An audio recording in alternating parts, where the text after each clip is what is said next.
talk about something that I don't hear talked about an awful lot. So with the advent of, I know some of you guys are going to say, so what? It's kind of the Wild West on CB radio. But this might shed some light on some things that are going on. So the advent of FM, there's something that I don't often see talked about. So you have companies like Cobra and President. There might be a couple others that are releasing, FCC legal FM radios. And as you guys know, people have been using FM on the CB bands for quite a while because of export radios and ham radios. Probably one of the widest used frequencies for FM is in the free band. So I didn't even pick up on this. We were doing a little bit of a road trip, and I set someone up with my President Randy FCC3 or whatever that is, the handheld that they make that does FM, and I had an export radio in my truck, and I noticed that the audio was kind of low, and I had to crank up my radio to hear what they were saying. I was like, oh, that's weird. And then there was someone else running an export radio. When they would talk, they would blow me out. And I'm like, what the frig? So what I got here is the Part 95 Subpart D, which is basically the part of the rules and regs for CB radio. It's going to kind of explain what's going on here. So essentially, and I got some other things I'll show too, some graphics. Essentially what I'm also recording this just audio only. I'll put out for a podcast. But so your radios that are considered export radios or ham radios, they follow what is called wideband. Wideband means is that how much channel they can take up when you talk, the maximum amount of deviation when you speak on FM. And the new to kind of fall into, because CB channels they're 10 kilohertz spaced. So like when you're on AM, properly set up radio is only supposed to take up about 8 kilohertz a channel, right? Well, on FM, because the radio's already set up for that. FM, as you'll see here, the FCC uses this code. You'll see right here. Let's see if I can find it, but F3E, which stands for 8 kilohertz for FM. So what that means is that when you're fully deviated, like the loudness that you hear, it's only going to be about 2 to 2.5 kilohertz. And I think it says right down here, let me scroll this down because my head's in the way. When emission type is F3E, is transmitted, peak frequency deviation shall not exceed till 2 kilohertz. So this would be like your Cobras and your Presidents. If you're speaking to somebody on a ham radio, like an ICOM, Yaesu, or Ranger, and I know Galaxy makes CBs, but I'm talking the radios that have the ABCD switch and do way more than 4 watts.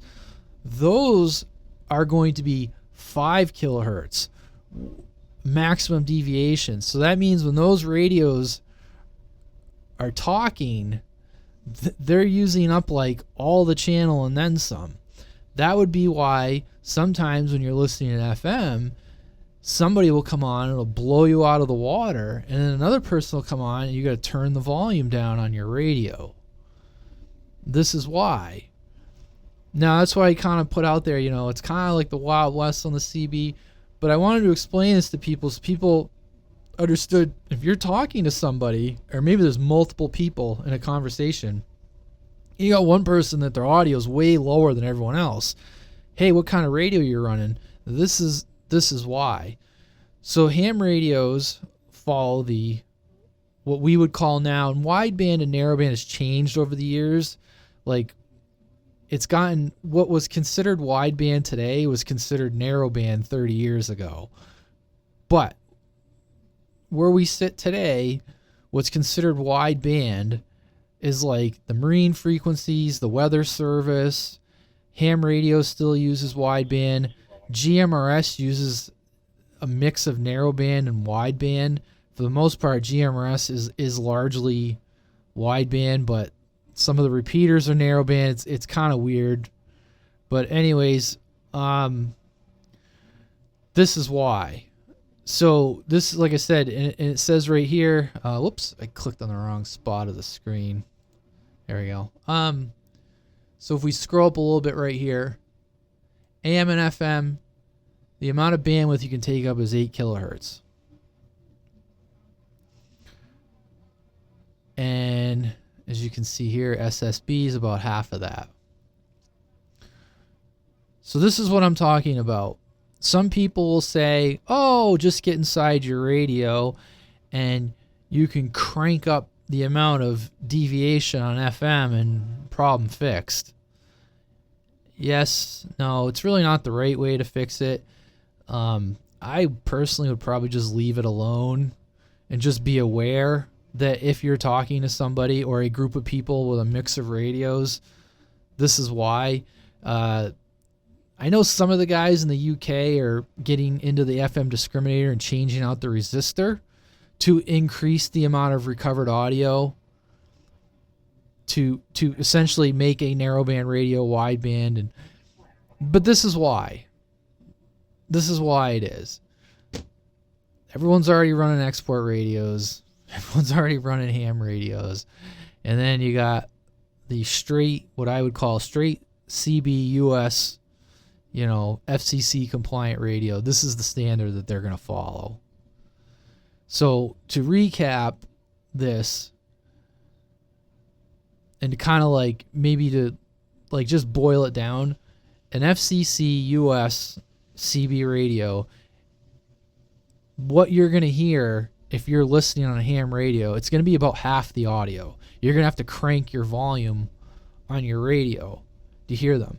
If another ham guy hops on, or ham radio hops on the channel, and they start talking, you're going to have to turn them down. And that's essentially what's happening there.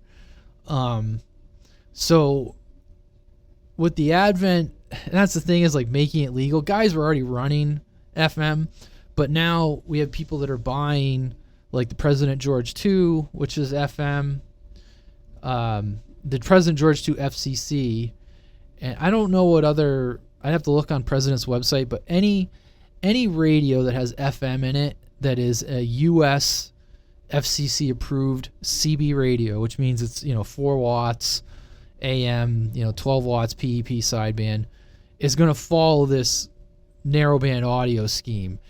Any export radio, ham radio, is going to follow wideband, which is going to be more audio. I got a couple infographics I'm just going to pull up here too, just to kind of like maybe show you guys. Let me see if I can find the first one here. I don't take any credit for these. Let me so kind of an infographic here.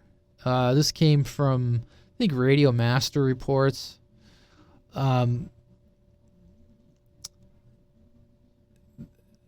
is a belief that that wideband, and I know because when I worked in the commercial industry and I presided over the narrow banding of the commercial two-way radio industry, which would be public safety, which I see, public services right here in the narrow band.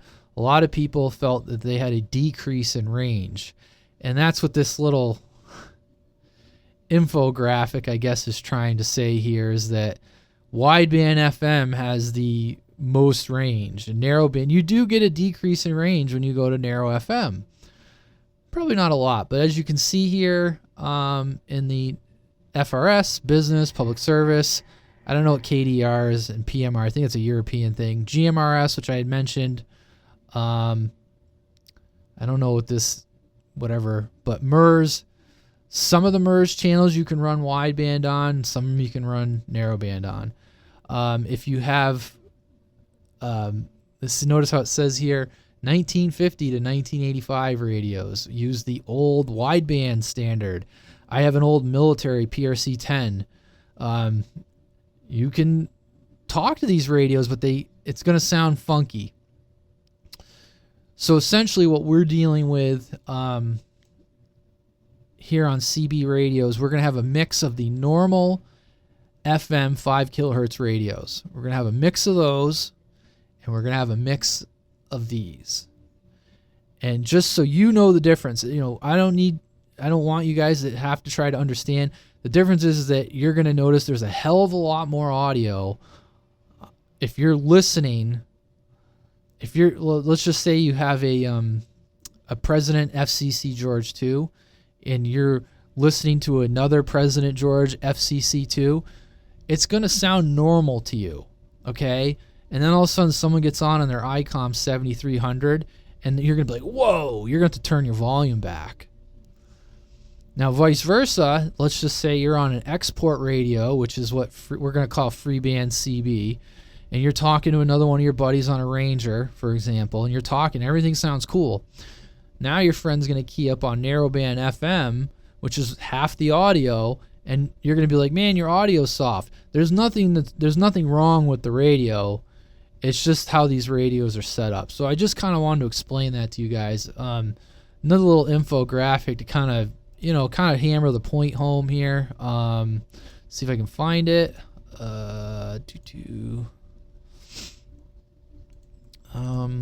Bear with me here for a second. Yeah, it's this one right here I wanted to show you guys. So another little infographic here just to kind of show let me blow that up a little bit so we can see. All right, so imagine this is your channel here, right? And they're showing up to 20 kilohertz of deviation, okay? And here's the center of the channel. So if we were to pretend this was like CB radio, right? The full width of the channel would go up to the 5 in this direction and up to the -5 in this direction. So what they do when CBs are properly set up for AM and FM, they're only going to go up to about 4 here and 4 there. If you put it right up to the edge, right, you would get the splash and the bleed over that people call it. The I don't know what other terms people use, but buckshot or whatever. When people cut limiters and radios, you start to go beyond that. So that's why when they came out with narrow FM for FCC legal, they had to follow that format because we already had the channel spacing established to make the FM radios. But the FCC obviously needs to, you're like, oh, so what? Who cares? We're using hammers. Well, the FCC, they're operating, they within the framework of the laws or whatever the regs that they've set forward. We need to make it all compatible with the existing channel plan. That's why they did it. So this is just kind of like this came from Radio Master Reports as well. They're just kind of showing, so like in the blue here, for example, this would be like an old military surplus radio, like a PRC-10, right? And then the green here would be the amount of channel that a ham rig or a Ranger or a Galaxy would take up on FM. And then the red here is what our FCC US FM sets are using. So just imagine this. If this was like CB radio, you would have, this would be 4 channels essentially. I know that there's some jumps there with the RC channels, but this would essentially be like 4 channels. So if you had like an old PRC-10, which was it the PRC-9? I can't remember. One of those would cover the CB band. You would chew up like 4 channels when you key up that old military radio. And the ham rigs, it's probably not as noticeable, because it's still like within the channel, but you might hear it a little bit if you're one channel away. So I just wanted to show you guys that, and just kind of go through and explain it so that, you know, it is what it is. People are going to be using ham rigs and export rigs, and like I said, people are on a pirate channel for the majority of the FM traffic that I hear on CB. So I don't know if it, like I said, I don't think this problem is really going to get fixed, but I just want people to know the difference so that when they encounter an audio issue, they can ask the appropriate questions. As long as you know what's going on, you can work with it. It's not a big deal, but